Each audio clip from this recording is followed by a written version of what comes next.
बहू सास को माँ कहे तो रिश्ता प्यारा होता है। सास बहू को बेटी कहे तो ये रिश्ता माँ बेटी जैसा होता है। ये कहानी भी कुछ ऐसी ही है। पसंद आए तो लाइक शेयर जरूर करिएगा। आज 2 महीने बाद कुसुमताई अपने घर इंदौर लौट रही थी। मुंबई स्टेशन पर अवंतिका एक्सप्रेस का इंतजार करते हुए उसके पति कर्णिक साहब बेंच पर बैठे ऊँघ रहे थे। तभी उन्हें अतीत के 30 वर्ष पुराने दिन याद आ गए, जब बड़ी धूमधाम से उन्होंने सुषमा का ब्याह किया था। कर्णिक साहब मंदसौर में असिस्टेंट कलेक्टर के पद पर कार्यरत थे। दोनों बेटे छोटे थे, बहुएं कैसे मिलेंगी, पता नहीं पूछेंगी भी या नहीं। फिर बेटी तो कलेजे का टुकड़ा है, उसे जितना दूं कम है। यही सोच सोचकर उन्होंने सुषमा को गहनों कपड़ों में लाद विदा किया था। गाड़ी आ गई थी और वे अपनी सीट पर बैठ गए थे। कुसुमताई अध लेटे हो सामने लेटे कर्णिक साहब को देखते देखते अतीत में खो गई। जिलाधीश के पद से सेवानिवृत्ति के बाद ग्रेजुएटी व अन्य पैसों से उन्होंने अपना मकान बनवाया व जीवन की समस्त आकांक्षाएं पूरे करने का प्रयत्न किया। कर्णिक साहब ने तो मात्र पूजा घर व अपने लिए अध्ययन कक्ष की इच्छा जाहिर की। पूरा मकान दोनों बेटों की मर्जी अनुसार बना। मकान के उद्घाटन में अमित के कई साथी डॉक्टर आए थे। उसमें से एक थी डॉक्टर अर्पिता, सुंदर सी, हंसमुख, सीधी सादी। सादगी देखकर लगा ही नहीं कि वे स्त्री रोग विशेषज्ञ बनने जा रही है। क्या जानती थी कि बेटा दिल की डॉक्टरी में विशेषज्ञता हासिल करते करते दिल भी दे बैठा है। फिर बड़ी धूमधाम से अर्पिता को बहू बनाकर लाई थी। अर्पिता ने भी इतने सालों में कभी शिकायत का मौका नहीं दिया था। घर के पास के खाली प्लॉट को खरीदकर नर्सिंग होम बना लिया था। छोटे अर्पण के आगमन के बाद तो उनकी झोलियां खुशियों से भर गई थी। अमित की शादी के बाद भी सुषमा जब भी मायके आती, वे कर्णिक साहब के पीछे पड़ पड़कर उनके लिए महंगे से महंगे तोहफे लाने की कोशिश करती। कभी सोने के टॉप्स तो कभी हीरे की अंगूठी, कभी चूड़ी तो कभी कंगन, साथ ही साड़ी अलग से। शिरीष के लिए भी कुछ न कुछ अवश्य भेजती। सुषमा के जाने के बाद 2-3 महीने लग जाते घाटे का बजट सही रास्ते लाने में। कर्णिक साहब अपनी व्यस्तता से कभी समय निकलता तो कुसुमताई को परेशान देख कह भी देते, हर बार इतना देने की क्या जरूरत है। लेकिन कुसुमताई का मन नहीं मानता। उनकी यही इच्छा रहती कि मुंबई के घर में सुषमा को हर चीज अपने मायके की याद दिलाए। लाख संपन्न होने पर भी हर स्त्री व बेटी की यही चाहत होती है कि साल में एक बार एक साड़ी तो उसे उसके मायके से मिले, जिसकी गर्माहट व ठंड में तो ठंडक गर्मी में महसूस करे, जो उसे स्नेह बंध के साथ सुरक्षा व अपनत्व का एहसास कराए। अपने इस दर्द को मरहम लगाने के लिए ही वे सुषमा को ढेर उपहार देती रहती थी। कोई 5 वर्ष पहले उन्हें दिल का दौरा पड़ा था। घर के डॉक्टर व घर का नर्सिंग होम, अर्पिता ने अपनी तमाम व्यवस्थाओं के बावजूद उनकी बहुत सेवा की थी, पर उनका मन सुषमा के लिए व्याकुल था। एक दिन अकेले में उन्होंने कर्णिक साहब से पूछा, सुषमा कैसे नहीं आई, उसे खबर की थी या नहीं, बाद में नाराज होगी। उस समय कर्णिक साहब बात टाल गए, लेकिन घर आने के बाद जब मैंने फिर वही बात दोहराई तो उन्होंने चिढ़कर उत्तर दिया, तुम्हारी लाडली को उसी वक्त फोन कर दिया था। उसने अर्पिता से चर्चा करके तसल्ली कर ली। पूछ रही थी, अभी आना जरूरी है क्या? अभी बच्चों की परीक्षा है, मैं फोन पर हाल पूछती रहूंगी। ऐसा ही कुछ हो तो मैं फ्लाइट से आ जाऊंगी। उस समय कुसुमताई सन्न रह गई थी। बाद में सुषमा अपनी सहूलियत से मिलने आई और 8 दिन रहकर वापस चली गई। उसने उन 8 दिनों में कुसुमताई का बहुत ख्याल रखा। उनकी लाड़ व प्यार भरी झिड़कियां भी कुसुमताई को संतुष्टि देती। वे उसका उस समय ना आ पाना भी भूल बैठी। सुषमा के जाने का समय आया तो कुसुमताई ने कर्णिक साहब से कहा, सुषमा के लिए साड़ी मंगानी है। इस बार कर्णिक साहब थोड़ा नाराज हुए। वे कहने लगे, बेटी मेरी भी है, पर यह कोई समय है? फिर हर बार महंगे उपहार देने की क्या जरूरत है? फिर अर्पिता भी तो है, वह दिन रात सेवा करती है, उसे देने का ख्याल तुम्हें नहीं आता? लेकिन कुसुमताई जिद पर अड़ी रही। उनका तर्क था, बेटी मेरे लिए अपनी गृहस्थी छोड़ खर्चा कर आई है, फिर बहू को क्या कमी है? उसे देता तो मेरा बेटा ही है, वह खुद भी कमाती है। कर्णिक साहब खामोश हो गए थे। आज अपने ही विचारों पर मुझे शर्म आ रही थी। 2 माह पूर्व जब वे इंदौर से मुंबई सुषमा के यहाँ आई थी तो उनके मन में अजीब सा उत्साह था। उनकी नातिन की शादी तय हो गई थी। सगाई व तुरंत 1.5 माह बाद शादी होनी थी, अतः उन्हें सुषमा ने आग्रह से बुलाया था। कर्णिक साहब इतने पहले से मुंबई जाने को बिल्कुल तैयार नहीं थे, लेकिन वे अपनी जिद पर अड़ी रहीं। अर्पिता ने भी दबे स्वर में समझाया, इतने पहले से जाकर आप क्या करेंगी? फिर दादा का सारा रूटीन डिस्टर्ब होगा और वे बोर हो जाएंगे। लेकिन उन्होंने किसी की नहीं सुनी और कर्णिक साहब को लेकर फ्लाइट से मुंबई पहुंची थी।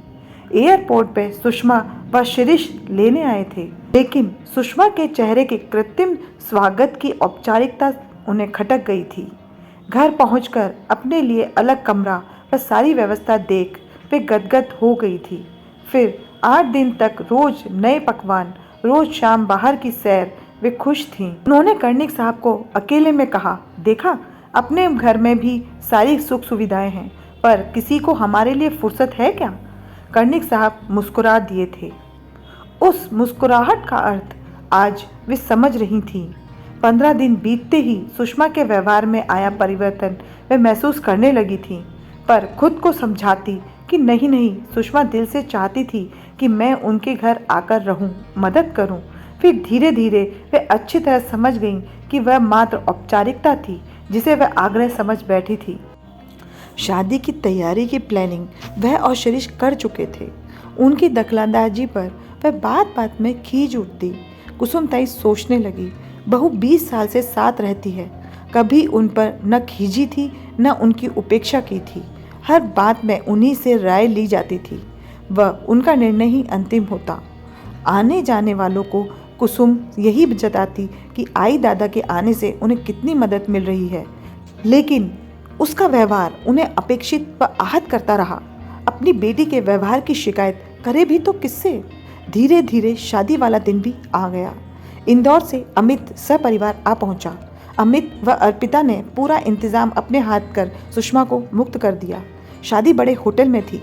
बड़े उत्साह से वहीं रहने के हिसाब से एक छोटे से सूटकेस में उन्होंने अपना व कर्णिक साहब का सामान पैक कर लिया।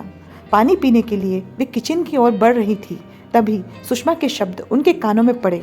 वह अपनी भाभी से कह रही थी, अर्पिता, किसी तरह से शादी के बाद आई दादा को घर भेज देना। नए समधियों के सामने दादा ने कुछ उल्टा सीधा बचपना कर दिया तो? अर्पिता ने कहा, ताई आप फिक्र मत कीजिए, मैं अमित उन्हें संभाल लेंगे। कुसुम ताई का दिल टुकड़े टुकड़े हो गया। जिस बेटी को उन्होंने सबसे ज्यादा लाड़ प्यार किया, जिंदगी का हर सुख उपलब्ध कराया, जिसने पिता की कलेक्ट्री के ठाट बाट सबसे ज्यादा भोगे, से देते वक्त सदा ये एहसास रहा कि वह मेरा ही रूप है, उसने एक क्षण में ही उनकी हैसियत व महत्व को समझा दिया। उसे अपने अशिक्षित माँ व वृद्धावस्था से जीर्ण शीर्ण हुए पिता नए समधियों के सामने लज्जित करने वाले लग रहे थे। मेहमानों के सामने तमाशा ना हो, अतः वह अपमान का कड़वा घूंट पीकर भी चुप रही। लेकिन फिर अर्पिता के लाख आग्रह के बावजूद न उन्होंने अच्छी साड़ी पहनी और न ही गहने। पूरी शादी में वह कर्णिक साहब को संभालती व उनका हाथ पकड़कर एक स्थान पर बैठी रही। वे मन ही मन अर्पिता के शब्द अनायास दोहराने लगी जो उसने अपने नर्सिंग होम के उद्घाटन के समय शहर के प्रतिष्ठित डॉक्टर से पहचान करवाते समय कहे थे। ये हैं मेरे और अमित के आई दादा। इन्हीं के परिश्रम व त्याग की वजह से आज हमें ये दिन देख रहे हैं। वे शब्द तब मात्र औपचारिकता लग रहे थे और आज सुषमा के व्यवहार से उनकी सार्थकता सिद्ध हो रही थी। शादी होते ही अमित, अर्पिता व अर्पण कार से लौट गए। कर्णिक साहब को इस उम्र में कार से ले जाना संभव नहीं था। फिर सुषमा वादे के मुताबिक 8 दिन बाद उन्हें छोड़ने वाली थी, अतः मजबूरन उन्हें रहना पड़ा था। उन 8 दिनों में उन्होंने मन ही मन अर्पिता को हजारों बार याद किया था। हर बात में उनकी राय, उन्हें महत्व देना, वह भी स्वाभाविकता से। घर में सब्जी क्या बनेगी से लेकर नर्सिंग होम की डिजाइनिंग तक में उसने उन्हें महत्व दिया था। उन्हें जिन चीज़ की समझ नहीं होती उन्हें भी वह समझाती, फिर पूछती, अब बताइए क्या करूं? दादा तो उसके लिए भगवान थे, दोस्त भी थे और संरक्षक भी। कभी नर्सिंग होम का कोई टेंशन होता तो सबसे पहले उन दोनों को बताती। कर्णिक साहब की बढ़ती उम्र के साथ बढ़ती शारीरिक व्याधियों व उनसे उपजे मानसिक परेशानियों को उसने डॉक्टर होने के कारण बड़ी सहजता से समझा था। हर बार वह धीरज बंधाती, पर उसके व्यवहार की इन खूबियों को कभी कुसुम ताई ने प्रशंसा के काबिल भी नहीं समझा था। आज अर्पिता की सारी अच्छाइयों के प्रति कृतज्ञ हो उनके मन में अनायास प्रेम भाव जागृत हो गया। वह उनकी आंखें नम हो उठी, पर कब आंख लगी पता ही नहीं चला। इंदौर स्टेशन आने को था। अर्पिता अर्पण को लेकर लेने आई थी। गाड़ी के रुकते ही उसका मन हुआ कि अर्पिता को खींचकर गले लगा लूं, पर अर्पिता इस सबसे बेखबर दादा को संभालने व सबके पांव छूने में व्यस्त थी। घर जाकर चाय पीते समय सुषमा कह रही थी, मैं और शिरीष तो आई दादा को 6 महीने नहीं आने देते, पर किसी ने कुछ नहीं कहा। कुसुमताई की इच्छा हुई कि वे सुषमा के चेहरे से झूठ का यह आवरण हटा दें, लेकिन वे चुप ही रहीं, यह सोचकर कि उनका मोह भंग आज हुआ है, शायद सबका पहले ही हो चुका हो। शाम को कर्णिक साहब ने पूछा, कितने पैसे दूं? कल सुषमा को विदा करना है ना? कुसुमताई ने कहा, कोई जरूरत नहीं है, अभी तो शादी में दिया है, फिर मेरी एक बेटी और भी तो है। इस बार कर्णिक साहब फिर मंद मंद मुस्कुरा रहे थे।